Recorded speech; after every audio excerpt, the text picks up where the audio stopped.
Robert Redford stood frozen, the echo of the gunshot still tearing through the desert air. It wasn't just loud, it was wrong. The sound had weight to it, a violent fullness that didn't belong on a movie set. For a split second, nobody moved. 40 crew members held their breath as if motion itself might confirm their worst fear. Smoke curled from the barrel in his hand, thicker than it should have been, carrying a sharp metallic scent that didn't match the harmless blanks they'd rehearsed with all week. His finger was still on the trigger. His heart was no longer in rhythm. And in that suspended moment, a terrifying question flashed through his mind. What did I just do? Across from him, Paul Newman lay where he had fallen, perfectly positioned according to the script. Too perfectly. He wasn't moving. Not yet. Redford's stomach tightened. The recoil had been real. He had felt it surge up his arm, rattle his shoulder, land in his chest like a punch. Prop guns weren't supposed to kick like that. They weren't supposed to make you doubt your own safety, or someone else's. You can tell when something crosses an invisible line. There's a shift in the air, a silence that feels heavier than noise. That silence was everywhere now. Even the wind seemed to pause, as if waiting for someone to explain what had just happened. But no explanation came. Newman slowly lifted his head and looked straight at Redford, his expression unreadable, almost curious. Not fear, not pain, something else. And that's when the deeper question formed, the one that lingers longer than the smoke. What exactly had been slipped into that gun? Redford's jaw tightened. This wasn't the flat pop of a rehearsal blank. This felt deliberate, calculated. And in the space between the shot and the answer, something far more dangerous than gunpowder filled the air. Doubt. To understand why that moment carried so much weight, you have to look at the bond between them. This wasn't just two actors sharing screen time. It was an established star and a rising force standing on the same set, measuring each other in ways neither would ever admit out loud. Paul Newman already had the reputation, the accolades, the effortless charisma of someone who knew he belonged. Robert Redford had the talent and the presence, but he was still proving that he was more than a handsome newcomer. When two men like that meet, something unspoken begins. Not hostility, not quite friendship, a quiet test. You've seen it before in your own life. When someone strong walks into your orbit, do you shrink or do you rise? Their connection was built on rising. Newman didn't treat Redford like a subordinate. He treated him like a contender. That kind of respect is intoxicating, but it's also dangerous, because once competition becomes mutual admiration, the stakes shift from professional to personal. They discovered quickly that they shared the same distaste for Hollywood polish and the same appetite for mischief. What began as harmless pranks became a language between them. Filling a trailer with popcorn, rearranging furniture, swapping scripts. Each move said, "I see you. I trust you to handle this." It sounds playful on the surface, but beneath it was something deeper. Every prank was a tiny stress test. Will you laugh or will you resent me? Will you retaliate cleverly or will you withdraw? Real bonds are not built in comfort. They're built in friction. That's what made their chemistry electric. They weren't trying to protect fragile egos. They were sharpening each other. And on a film set where reputations, budgets, and careers are always at risk, that kind of edge can either forge steel or snap it in half. There were rules, even if no one wrote them down. Don't disrupt the work. Don't endanger anyone. Don't let the joke cost more than it's worth. Those boundaries created safety inside the chaos. They allowed escalation without collapse. But here's the truth about escalation. If you keep raising the stakes, eventually you approach a line you can't clearly see. And that is where this story turns. because slipping something into that prop gun wasn't just another clever move in an ongoing game. It hinted at a question neither of them had faced directly. How far can trust stretch before it tears? When rivalry blends with respect, when admiration disguises competition, the line between playful and reckless becomes dangerously thin. That's what made this different. It wasn't about humor anymore. It was about whether their bond was strong enough to survive fear. Now, here is where the story tightens, because every defining moment begins with a quiet decision no one else sees. Before the shot, before the silence, before doubt entered the air, there was a conversation. Not loud, not dramatic, just a simple request delivered with calm confidence. Newman approached the prop master, a man whose entire career had been built on safety, precision, and an almost sacred respect for firearms. This wasn't someone easily rattled. He had handled weapons on sets for decades. He understood the difference between performance and risk. Newman didn't ask for something outrageous. He asked for something special. That word matters. Special can mean memorable. It can mean powerful. It can also mean dangerous. When he opened the small box, the prop master saw rounds that looked almost identical to the standard blanks they'd been using. Almost. The difference wasn't obvious to an untrained eye, but to someone experienced, it was unmistakable. These were hotter loads, more powder, more force, louder, brighter, closer to real. Still technically blanks, yes, but carrying an edge that demanded respect. You have to pause here and consider the weight of that moment, because this wasn't about ignorance. Newman understood exactly what he was asking. The prop master understood exactly what he was being asked to do, and in that understanding lived moral tension. Safety on a film set isn't optional. It's a boundary built from hard lessons. So when the prop master hesitated, it wasn't fear of authority, it was instinct. Protocol said this request should be refused. But life is rarely that simple. Newman assured him the distance would be measured, the angles calculated, no projectile, no physical harm. On paper, the math checked out. The only variable left was human emotion, and that is far less predictable. Have you ever convinced yourself that something was technically safe while knowing it might shake someone emotionally? That's the space this decision occupied. It wasn't recklessness in the obvious sense. It was controlled risk, a test disguised as a technical adjustment. The prop master held the round in his hand, feeling its slight difference in weight, understanding its potential. Agreeing meant trusting Newman's judgment. Refusing meant challenging a star whose instincts had rarely failed him. And beneath all of that hovered a more delicate question. Was this still a prank, or had it crossed into something else? When he finally agreed, it wasn't with enthusiasm, it was with caution. One round, no more. A line drawn even within the risk.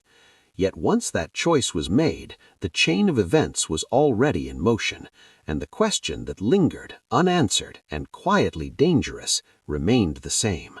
What exactly had just been placed inside that gun? The moment arrived without warning, the way irreversible seconds often do. Redford lifted the gun, aligned it with the choreography they had rehearsed, and squeezed the trigger. The explosion that followed did not sound like rehearsal.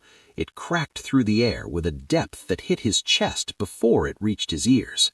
The force slammed back into his palm, jolting his arm upward in a way that felt unmistakably real.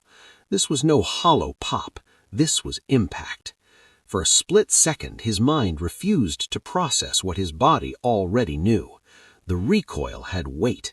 The flash had heat. Smoke rolled from the barrel thicker than expected, carrying a metallic sharpness that didn't belong in controlled illusion. And then time slowed in that unnatural way it does when fear enters the bloodstream. Every sensation stretched, every heartbeat expanded. Did I just fire something real? You can prepare for choreography, you can memorize timing, but you cannot rehearse the surge of terror that comes when your instincts override logic. Redford's thoughts raced faster than the echo fading into the distance. Newman had been 8 feet away. Close. Enough. Too close? His eyes locked onto the spot where Newman had dropped as scripted. The position was perfect. That was the problem. It was too perfect. Around them, the crew stood suspended in shared uncertainty. No one moved. No one spoke. Professionals who had spent their lives on film sets suddenly looked like witnesses at a crime scene. They had heard the difference, too. You can tell when something sounds wrong. It carries a texture you feel in your ribs. Seconds stretched beyond their natural length. 1, 2, 3. Newman remained still. Redford's grip tightened involuntarily, knuckles whitening around the handle. His pulse pounded in his ears so loudly it nearly drowned out everything else. The thought formed, heavy and sickening. Did I just kill him? That is not a small question. That is a life-altering one. In that narrow corridor of time, careers, reputations, futures collapsed in his imagination. He saw headlines, he saw blame, he saw a friendship shattered by a single squeeze of a finger. Fear does not ask permission before it paints catastrophe. 4 seconds, 5, too long. The silence became unbearable. Even the air felt dense, as if pressing down on everyone present. And still Newman did not move. This was the peak, the razor's edge where certainty disappears and consequence looms. It is the moment every risk reveals its true cost. Then, at last, Newman lifted his head, slow, intentional. His eyes met Redford's, not with panic, but with something else entirely. And in that glance, the unbearable tension began to shift, though the shock of what had just happened would not fade so easily. When Newman finally pushed himself up from the ground, brushing dust from his jacket as if nothing unusual had happened, the first wave that hit Redford was not anger. It was relief so powerful it nearly buckled his knees. The tightness in his chest loosened. Air returned to his lungs. The future he had imagined collapsing just seconds earlier snapped back into place. No blood, no tragedy, no irreversible mistake. Just smoke thinning in the air and a co-star standing upright. But relief is rarely the final emotion. It is only the doorway. As Newman's grin spread slowly across his face, understanding followed. This had been intentional, calculated. That blast, the recoil, the terror flooding his system, none of it accidental. In that realization, warmth gave way to heat of a different kind. His jaw tightened. His pulse, which had begun to steady, surged again with something sharper. Betrayal has a particular sting, especially when it comes from someone you trust. You have to imagine that crossroads. In front of dozens of watching eyes, Redford stood with a choice that would define more than a single moment. He could explode. He could let the fear harden into resentment, draw a clear line, demand accountability. No one would have blamed him. In fact, many might have expected it. After all, what kind of friend deliberately lets you believe you may have just taken a life? And yet, there was something else in the air besides anger. There was recognition. Newman hadn't miscalculated safety. He had miscalculated emotion. Or perhaps he had calculated it precisely. The risk wasn't physical. It was relational. He had gambled that their bond could survive genuine fear. The crew waited in silence, not because they cared about the technical details of hot loads or protocol, but because they sensed the deeper stakes. Partnerships fracture in moments like this. Ego flares. Pride demands repayment. This was the fork in the road. Redford's breathing slowed. The initial shock receded enough for clarity to return. He saw Newman's expression not as mockery, but as challenge. A question hanging between them. Are we strong enough for this? And then something unexpected happened. Instead of shouting, instead of walking away, Redford laughed. Not politely, not to save face. It came from deep in his chest, raw and incredulous. The kind of laughter that acknowledges danger while refusing to be owned by it. In choosing laughter, he wasn't excusing the act. He was claiming control of the narrative. That decision mattered, because anger would have ended the story. Laughter transformed it. It signaled that their friendship was not fragile, that it could absorb impact. Without shattering, the fear had been real, the risk had been real, but so was the trust. And sometimes the strength of a bond isn't proven in comfort. It's revealed in the moment you decide whether to break or to rise above the shock together. Years later, when the story of that October afternoon circulated through Hollywood and beyond, it became more than a cautionary tale about prop guns and hot loads. It became a legend. People asked why two actors, both rising to the pinnacle of their craft, would allow such a risky stunt to happen. The answer was subtle, almost paradoxical. It worked because of trust. Calculated, deliberate, and unspoken trust. This was not recklessness disguised as playfulness. It was a deliberate test of boundaries, a measure of friendship disguised as chaos. Newman trusted Redford to respond with clarity, to hold his composure in the split-second terror of the unexpected. Redford, in turn, accepted the challenge, proving that trust could withstand fear without breaking. Hollywood thrives on myth, and some myths are built on spectacle, others on chemistry. The moments that define careers are rarely rehearsed. They emerge in unscripted human interaction, in the friction between skill, instinct, and courage. That single gunshot, that pause stretched across heartbeats, illustrated the rare alchemy that existed between Newman and Redford. They were not merely co-stars, they were collaborators in a game that demanded mutual understanding beyond words. Their humor, their mischief, their pranks, all of it had purpose. They were testing each other, refining each other, pushing limits without dismantling the foundation beneath them.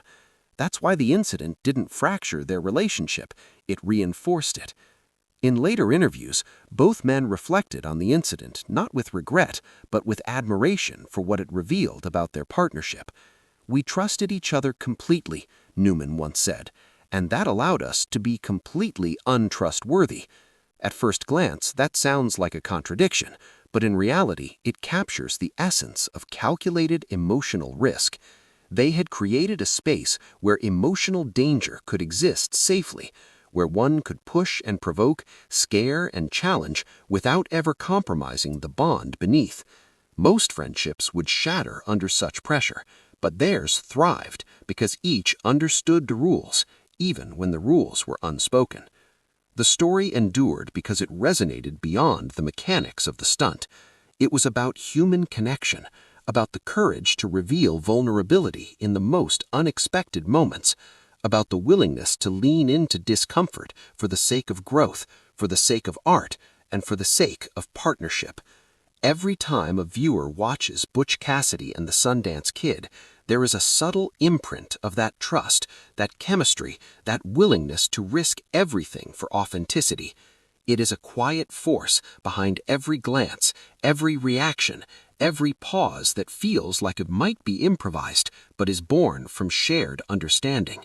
This is what separates legends from stars. Stars shine for a moment, but legends endure because their actions speak to deeper truths about collaboration, trust, and the human capacity to confront fear together.